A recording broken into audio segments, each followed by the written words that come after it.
So, hello everybody, this is Bhante Joe here, and I'm just here at this new area actually. This is an area where a brush fire went through, and now there's some neat rock formations, and this rock is very comfortable actually, very warm, so so it was kind of nice to get out here, and thought to record a short, Dhamma discussion for the internet. So I thought that could start with a little bit of meditation, so we can lean forward a little bit and arch the spine, and look about 3 feet in front, and close our eyes. And can spread thoughts of goodwill. Can spread thoughts of goodwill to our right hand side. Wishing may all beings to my right be happy and at ease. May they put in place the causes necessary to be happy and at ease. And we can make the mind infinite. Can make it unbounded, all the way to the ends of the universe and beyond,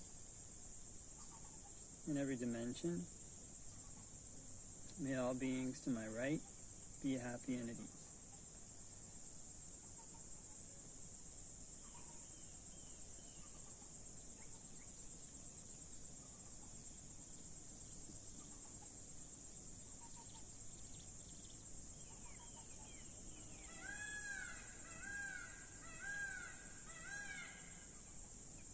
And we can spread thoughts of goodwill to our right hand side and our left hand side.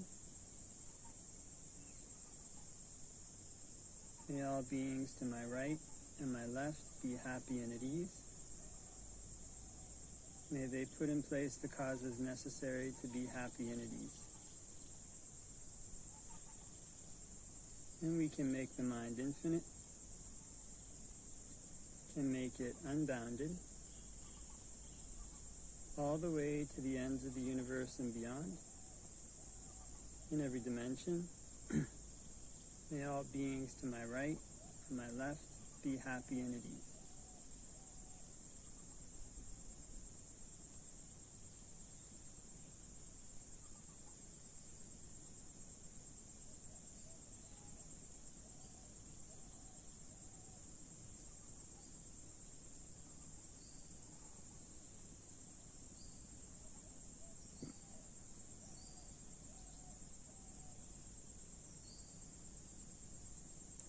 And we can spread thoughts of goodwill to our right hand side, our left hand side, and in front.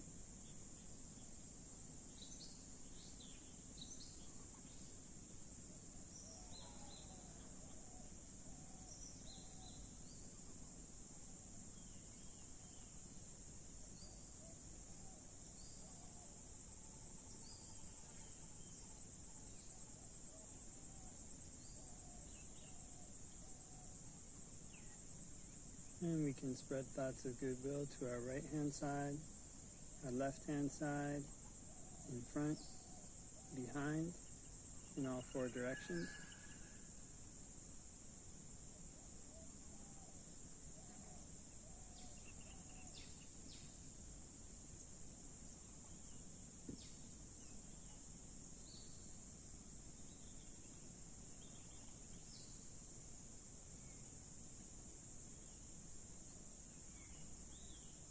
And we can spread thoughts of goodwill to our right hand side, our left hand side, in front, behind, and above.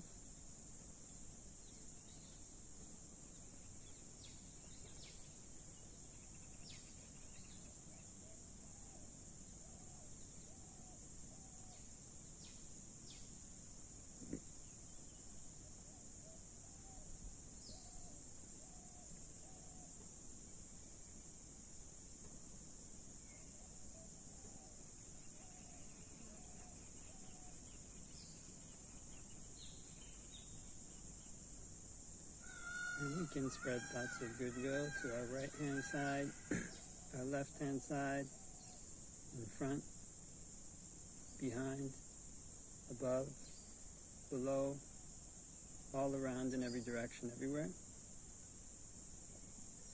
May all beings all around in every direction, everywhere, be happy and at ease. May they put in place the causes necessary to be happy and ease. And we can make the mind infinite, can make it unbounded, all the way to the ends of the universe and beyond, in every dimension. May all beings all around everywhere be happy and at ease.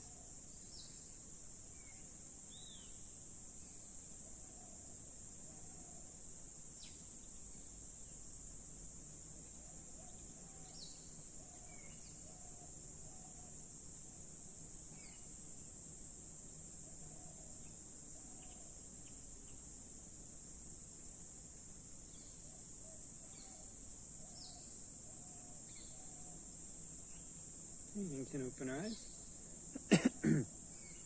and do a kind of short Dhamma discussion for the internet. Namo tassa bhagavato arahato samma sambuddhassa.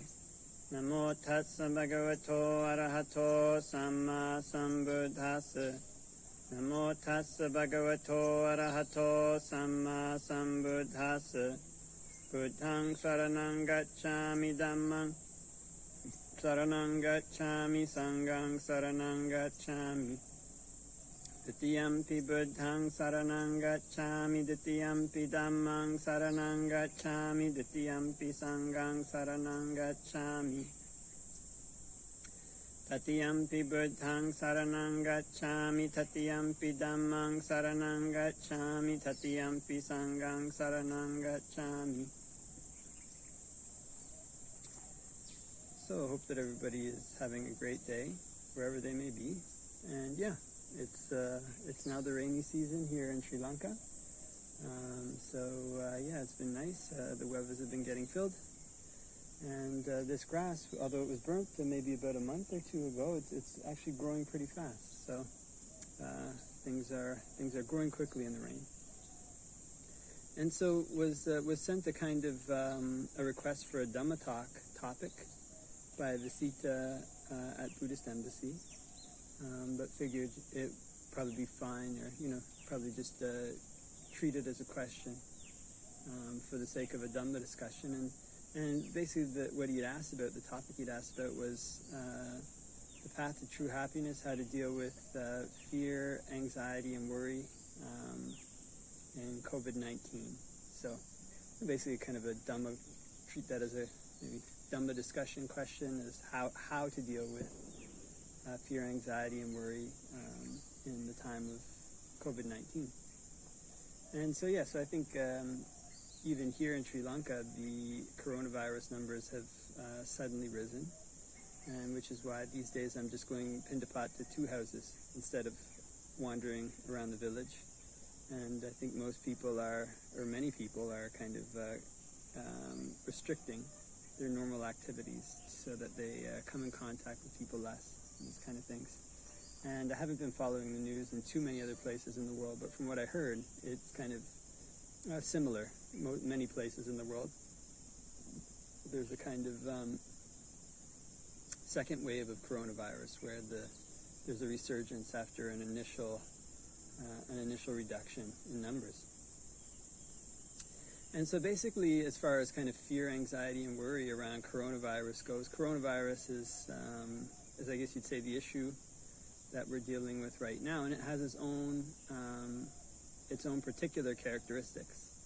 So you might say kind of like immediate characteristics that one can kind of address. So the particulars of this situation is that people tend to be very isolated, which is difficult because humans are kind of social animals. And it's well known that, especially in Buddhist circles, that you should be really careful about going off and staying alone for long periods of time, because it's really easy for the mind to drift off, and it can be very dangerous to spend a lot of time alone. This is one of the challenges of this coronavirus right now.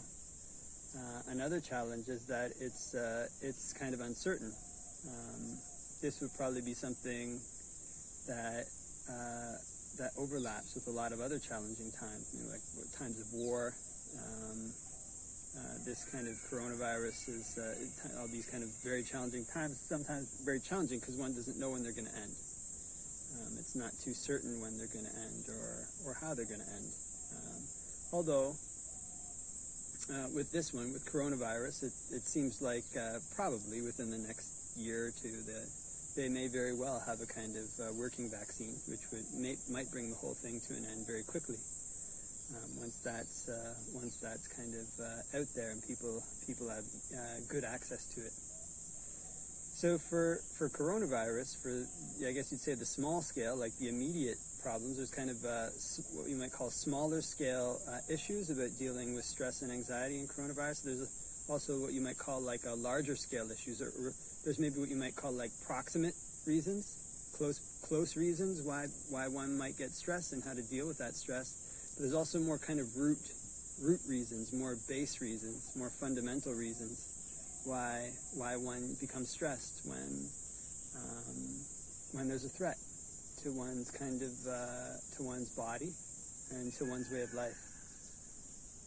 So as far as the proximate reasons go, what one can do to deal with kind of loneliness especially is basically one might want to try to have a way to reach out to family and friends, if one is a lay person, to try to maintain contact with people, and to maybe have that as like one can even have that as like a habit or like part of one's routine, and kind of call the same person or the same people, once a week or whatever it might be, and just see how they're doing.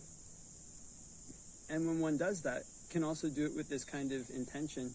May this be kind of something harmonious. May this be something that benefits them, benefits me. And may it kind of be like a gift.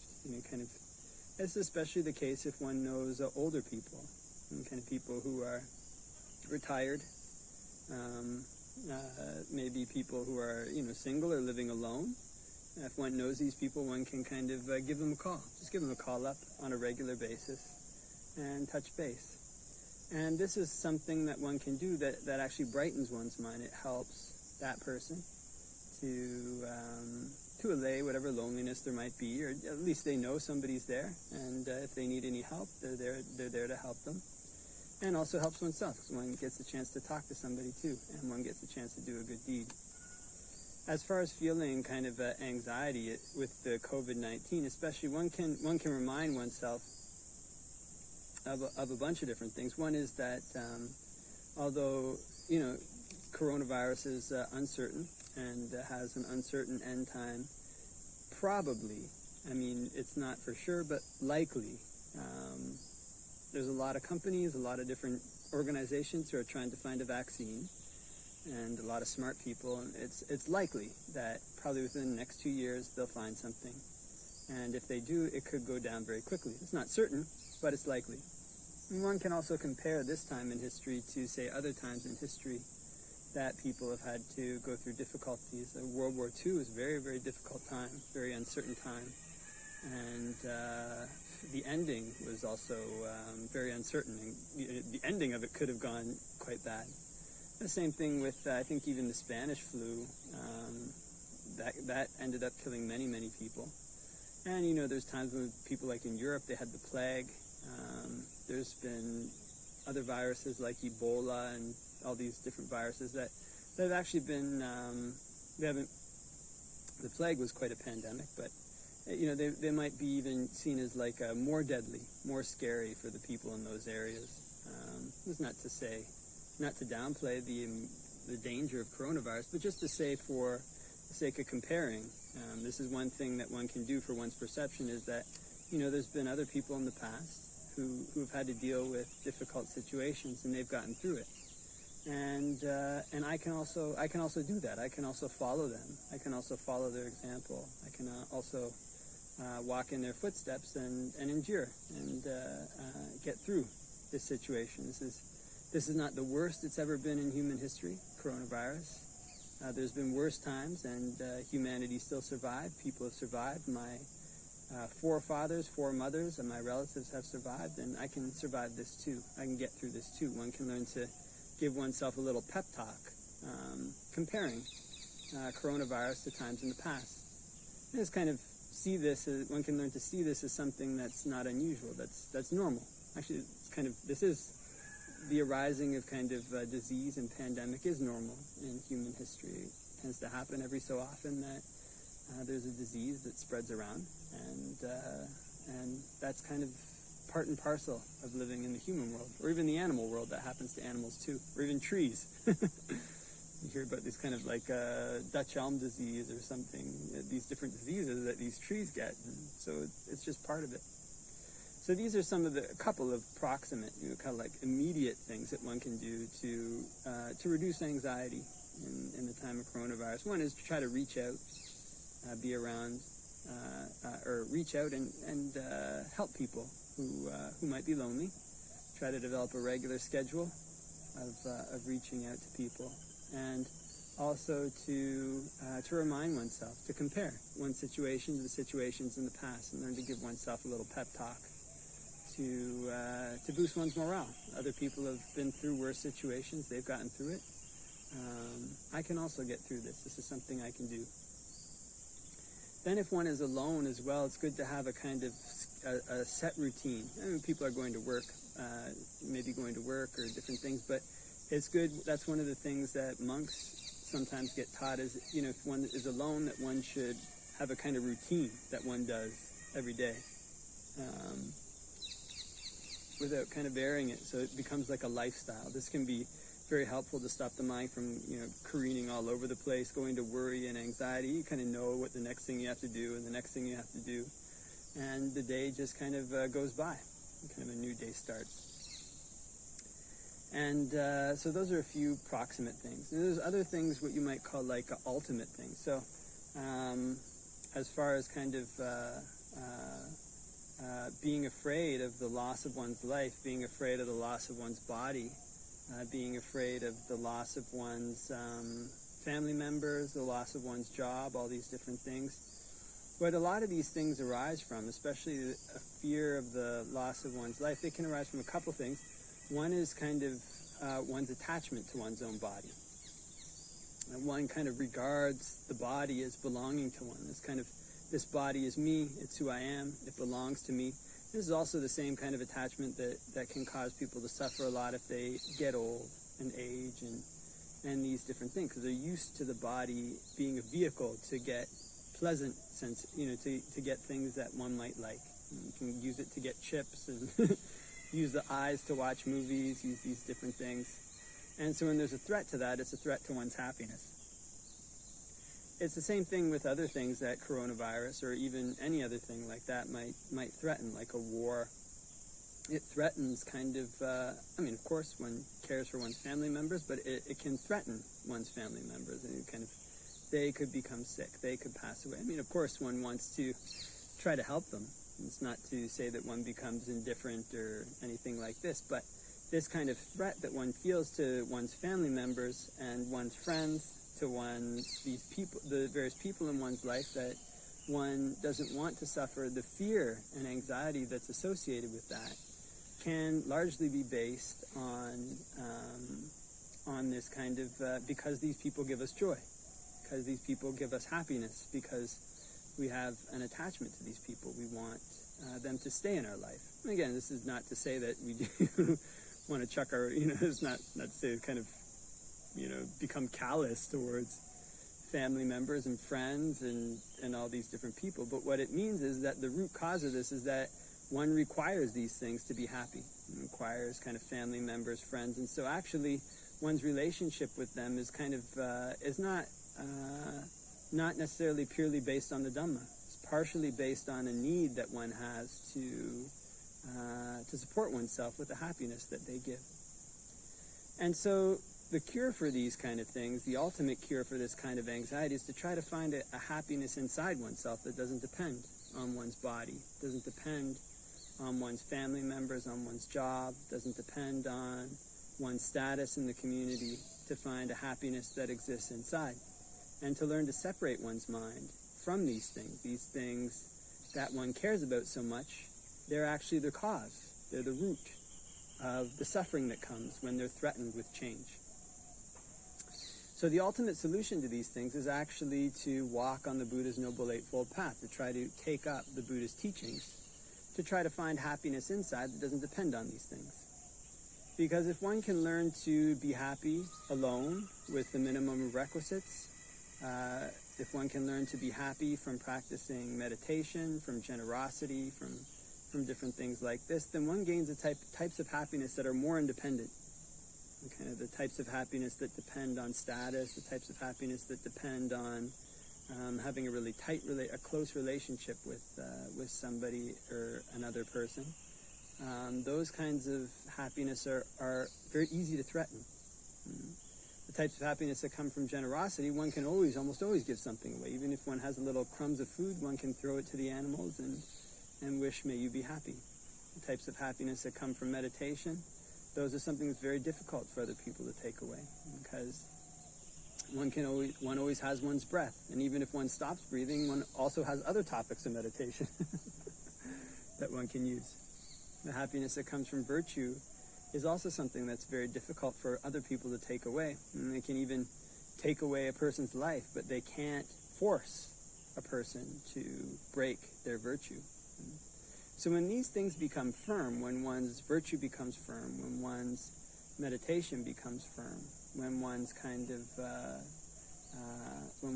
of generosity becomes firm, when these things become firm, when they become a basis, then one develops less fear.